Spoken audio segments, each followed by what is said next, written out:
Ethan Caldwell watched Chicago pass behind the tinted glass of his town car, all steel towers and winterlight. He used to love the skyline. Now it felt like a backdrop to the same conversations, polished smiles, practiced praise, favors traded in soft voices. Before we continue, take a quick second to support the channel. If you enjoy powerful billionaire stories like this one, hit the subscribe button, turn on notifications, and join our community. Thank you. Now, let's continue. His phone buzzed with reminders, board calls, a fundraiser, a television interview about his vision. Ethan turned the screen face down. Across the highway, people walked with collars up and hands in pockets, looking like they belonged to a different planet than his penthouse and executive suite. "You ever wonder what people see when they look at me?" he asked his driver. Marcus's eyes stayed on the road. "They see Mr. Caldwell." "That's exactly it," Ethan murmured. "They see the name, not the man." The thought had been chewing at him for months, but it sharpened after a warehouse accident in one of his companies. A worker died. The lawyers wrote careful paragraphs. The PR team issued condolences. A settlement was wired. And the world moved on like it was weather. Ethan couldn't shake the feeling that he'd become a machine that converted tragedy into paperwork. He called his chief of staff, Lila Grant, into his office overlooking the river. "Clear my schedule for 2 days," he said. Lila blinked. "That's impossible." "You have 2 days," he repeated. "No meetings. No press. No security detail standing in the hallway." Her jaw tightened. "Why?" Ethan looked past her to the city. "Because I need the truth. Not the version people sell me." Lila studied him. "What truth?" "How people act when they think I'm nobody," Ethan said. "And what I'm like without all this."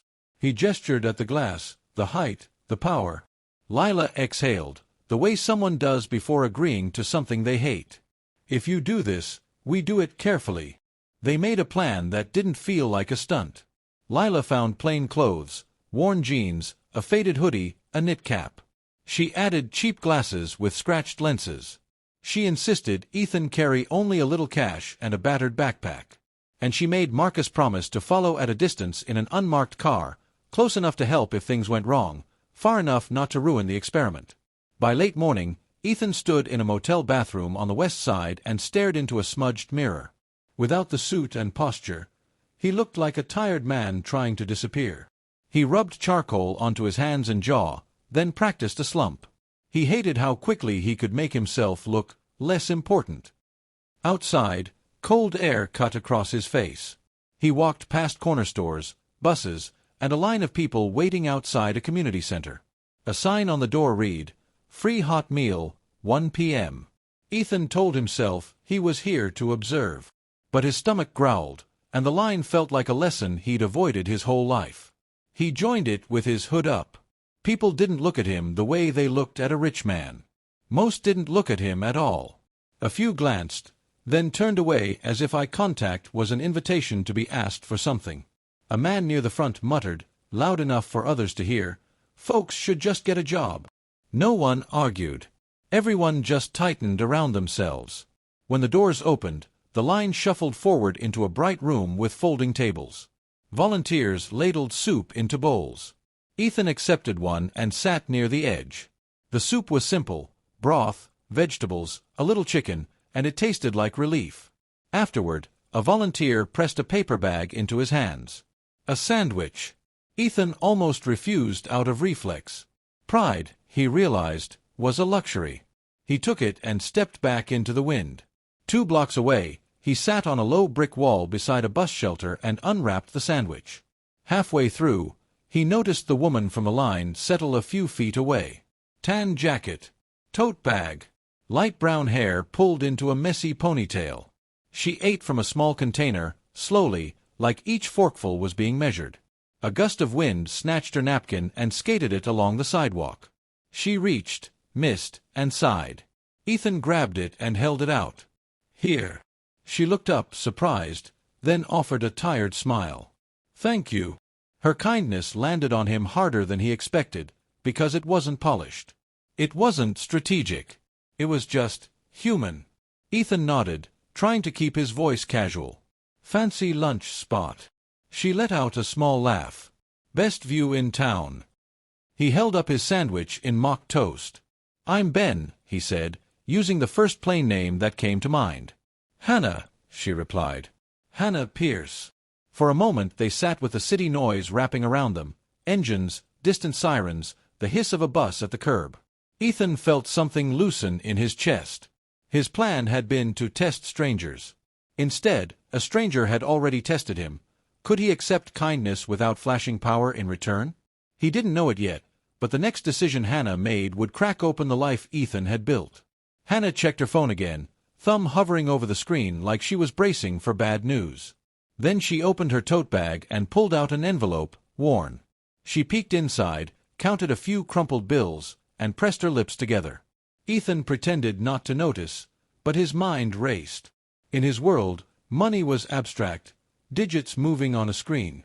Here it was paper that decided whether a night was warm or cold. A teenager walked past and bumped Hannah's shoulder without apologizing. She steadied her container and kept eating, swallowing the irritation along with the food. Ethan felt anger rise, then shame for feeling entitled to defend a stranger's dignity only when he was watching. Hannah set her fork down. You waiting on a bus today? She asked. You waiting on a bus today? Hannah asked. Ethan followed her gaze to the shelter sign. Yeah, he lied. Trying to get to the south side. Hannah nodded as if she understood the weight behind the words. The schedule gets weird when it's cold. They say every 15 minutes. That means 30. Ethan smiled, then caught himself. Smiling felt too easy around someone who wasn't selling anything. A bus rumbled past without stopping. Hannah watched it go, then glanced at the paper bag in Ethan's hands. That from the center? Yeah, Ethan said. Good, she replied. Eat it. Don't let the wind win. He took a bite because she told him to, and because the simple command felt like care. Between bites, she finished her container and snapped the lid shut like she couldn't waste even a second of plastic. Ethan tried not to stare at the envelope she'd pulled out. He failed. His eyes kept drifting toward her tote, toward the careful way she handled everything like it mattered. You live around here? He asked. A few blocks, she said. Small apartment. Me and my little brother. She hesitated, then added, he's 12. I'm his guardian. Ethan's throat tightened. Parents.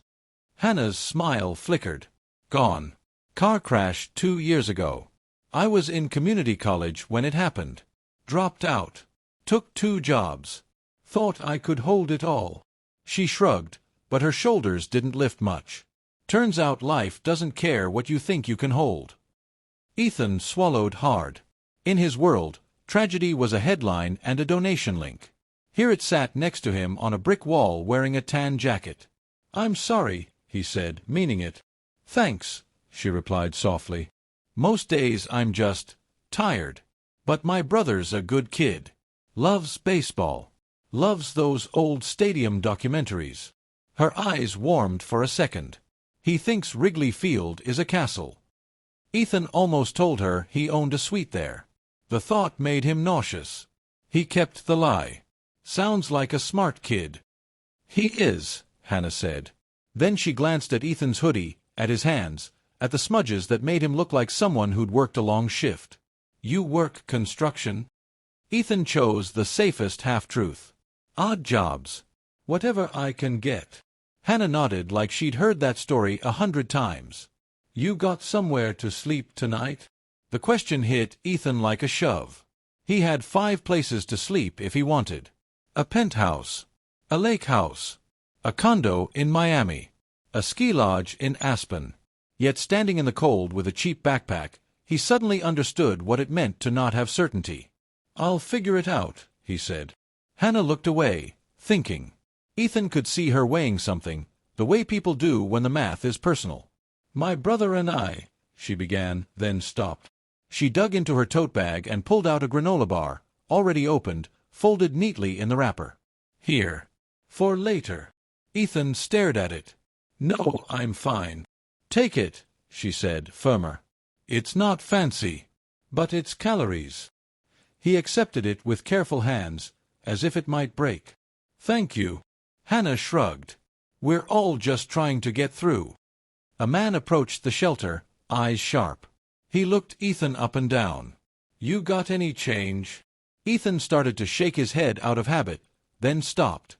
He wasn't here to play a role. He was here to be honest. I don't, he said quietly.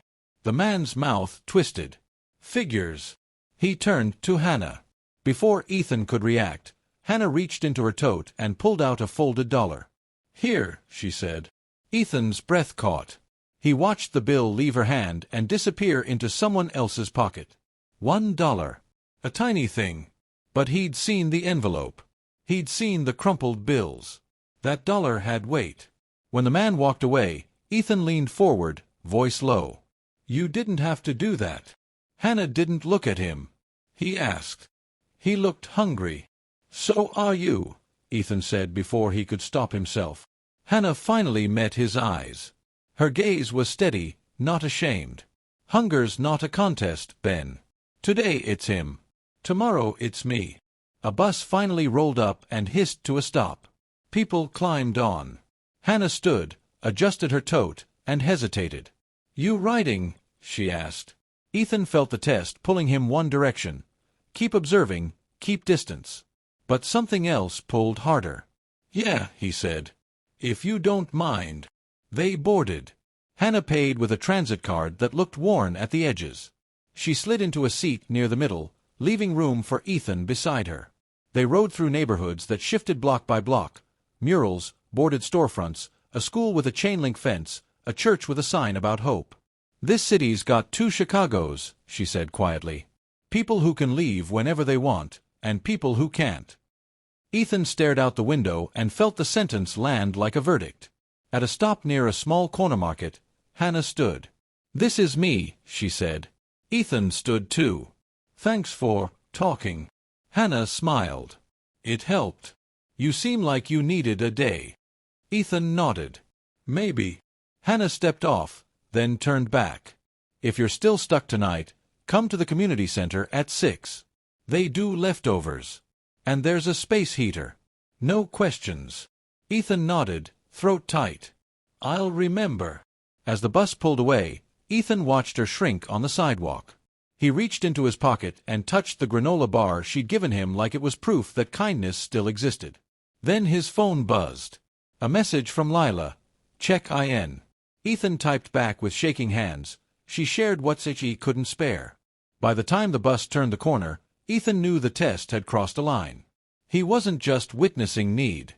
He was being invited into it, and he didn't know whether he deserved the invitation. The evening was bitterly cold when Ethan returned to the community center.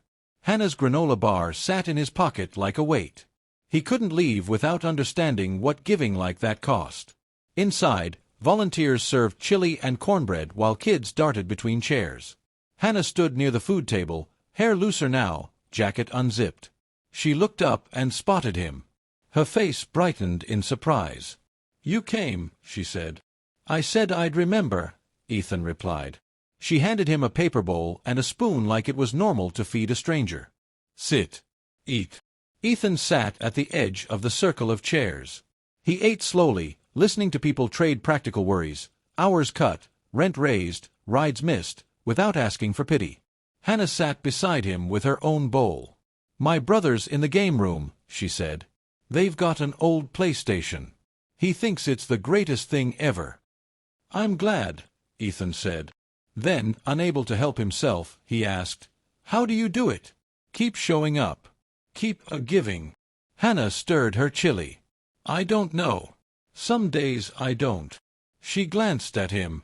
But if you wait for life to be fair before you're kind, you'll die waiting. Ethan swallowed.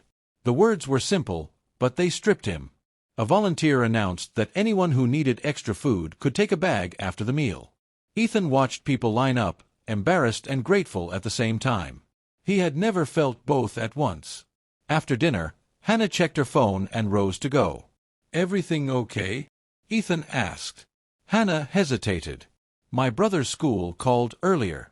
They want a payment plan for his field trip. It's not even that much, but... She shrugged and tried to laugh it off. The laugh didn't reach her eyes. I'm short this week. Ethan's chest tightened.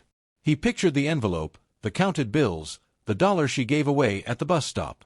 He heard Lila's voice in his mind. Don't intervene, don't ruin the test. But the test suddenly felt cruel. What was he proving now? That kindness could be punished? Ethan reached into his pocket and pulled out his wallet out of habit, then froze. The wallet wasn't supposed to exist. Not here. Not in this story. Hannah noticed. Her eyes widened slightly, then softened.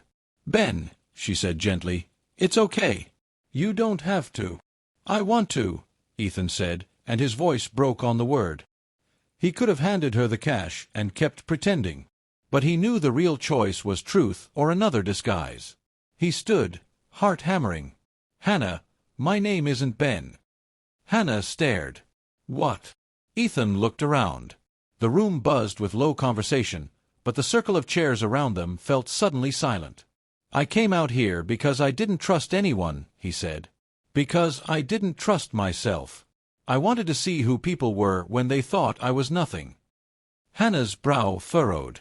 Why would you do that? Because I'm Ethan Caldwell, he said, the name tasting strange on his tongue in this place.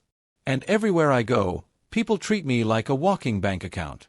I needed to know if kindness still existed when money wasn't in the room. Hannah's face went still, as if her brain refused to accept what her ears heard. You're joking. Ethan shook his head. I'm not. A few heads turned. Hannah's voice dropped. You're the billionaire from the news. The one with the foundation. Ethan nodded. Yes. For a second, Hannah's expression sharpened into something like anger. So this was a game? No, Ethan said quickly. It was a mistake. A selfish one. I didn't come to laugh at anyone.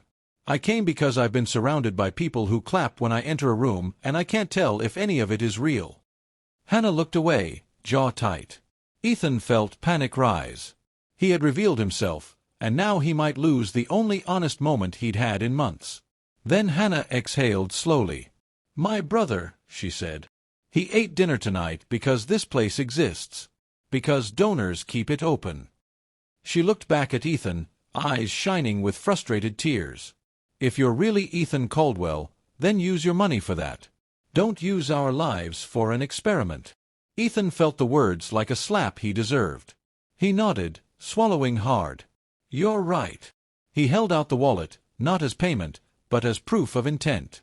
I can cover the field trip, he said. But more than that, I want to fix what I can fix. Not with speeches. With action. Hannah didn't take the wallet. Action isn't a moment, she said.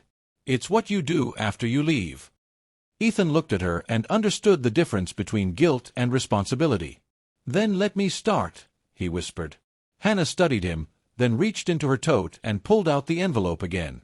She opened it and showed him what was inside, rent money, counted down to the last bill. This is all I have until Friday, she said. And I still gave $1 away today. Ethan's eyes burned. He couldn't hide it. Why? Hannah's voice softened. Because I know what it feels like to be invisible. And I don't want anyone else to feel that way if I can help it. The room around them had gone quiet. People weren't staring with celebrity awe. They were watching to see what kind of man Ethan would be now that the mask was off. Ethan took a breath. I can't undo the way I entered your life, he said. But I can choose what I do next. I'm asking you, tell me what matters. Not what looks good. What actually helps? Hannah held his gaze, then nodded once, cautious. Okay, she said. Then listen, starting tonight, if you'll please. And Ethan did, for the first time in a long time, without thinking about how the listening would benefit him. Ethan left the community center with a notebook of needs and promises that felt heavier than any contract. That night he returned to the motel and called Lila. He didn't give her a clean summary.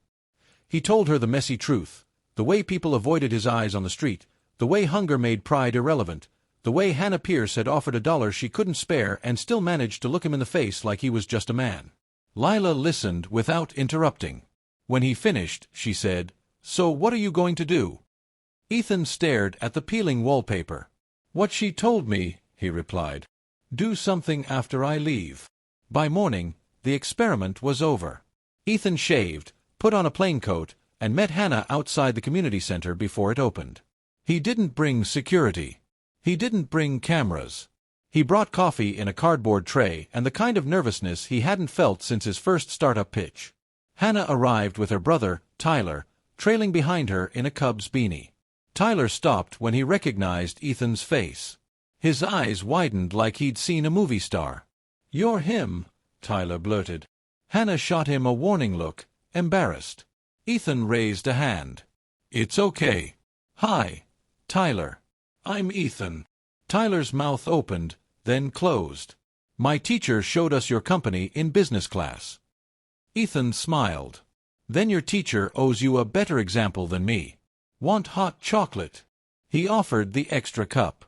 Tyler took it carefully, still staring. Hannah cleared her throat. "Why are you here, Mr. Caldwell?" "Ethan," he corrected gently. "And I'm here because you were right. Action isn't a moment." He pulled a folded paper from his coat pocket. "I spoke to my foundation director last night. We're increasing the center's funding by enough to keep it open 7 days a week, not 5.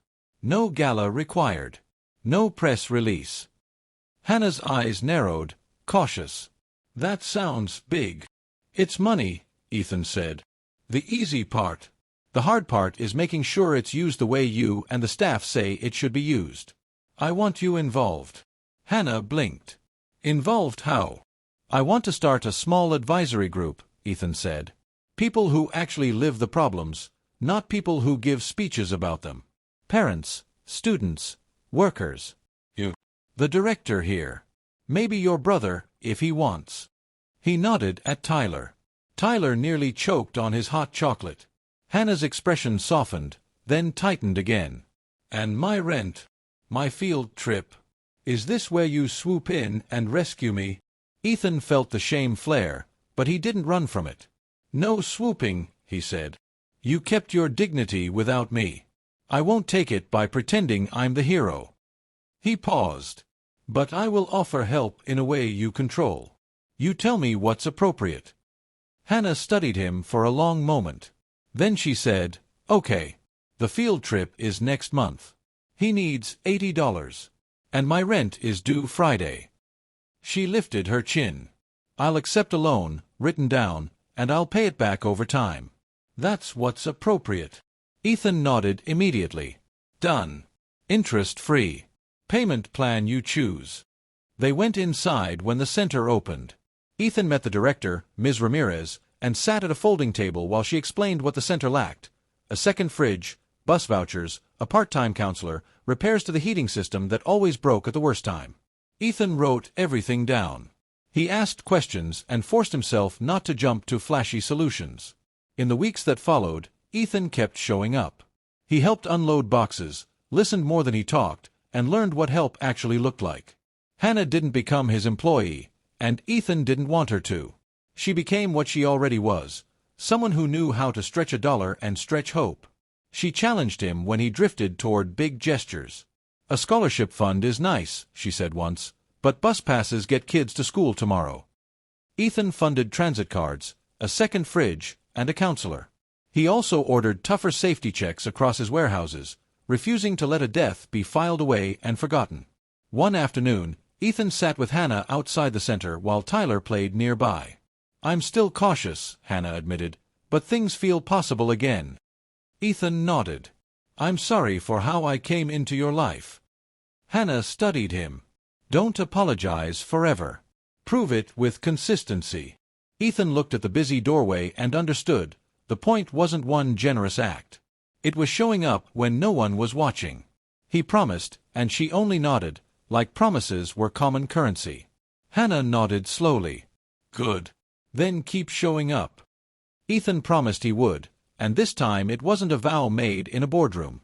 It was a vow made on a brick wall beside a woman who had given her last dollar away and still believed the next person deserved mercy. A month later, Tyler climbed onto the bus for his field trip, waving from the window like he was headed to a castle.